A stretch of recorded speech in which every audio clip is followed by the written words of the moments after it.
Here's your Tee to Green Pro Tip. Here I am again. Tip from a pro, brought to you by the Wisconsin PGA.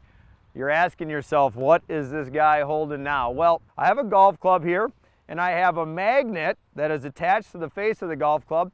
And what you're looking at here is just a really big version of a golf ball. And this yellow rod that is going right through the middle of it, that is the spin axis of the golf ball. So, if you could imagine, as this golf ball is spinning, when it leaves the face of your golf club, the spin axis is going to really determine which way this golf ball flies. Now, as you hit it, we got the speed of the golf club, and then we have the loft of the golf club that's going to create the spin.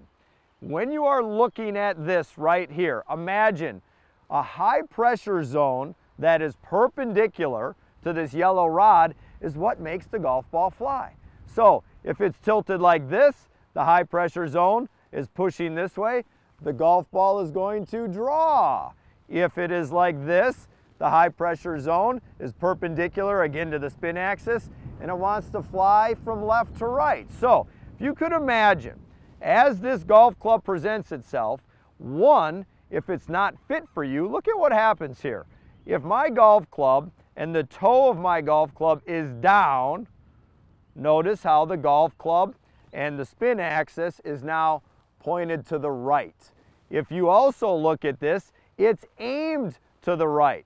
Watch what happens now when I tilt it so that the heel is a little bit lower than the toe. The opposite happens.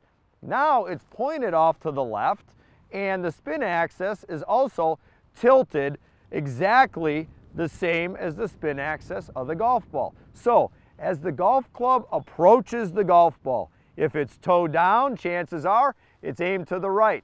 You know what good players do? They then start to manipulate the golf club and turn the toe so that it de-lofts it to flight it right at the target. The problem is your 9-iron now does not have the same loft on it, so it almost becomes an 8-iron. So when it's pointed over there, good players turn the toe down, going to hit the ball farther. So now you have direction problems and you have distance problems. What if it's aimed this way? Well, now I start to open the face. As you can see, it's opening. Now it's pointed back at the target. But now my 9-iron's like a pitching wedge. So now I'm going to hit it short and to the right.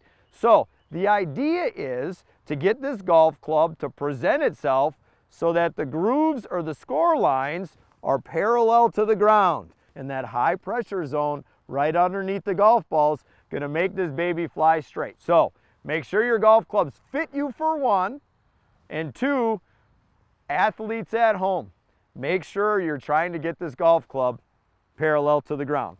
And that is a tip from a pro, brought to you by the Wisconsin PGA.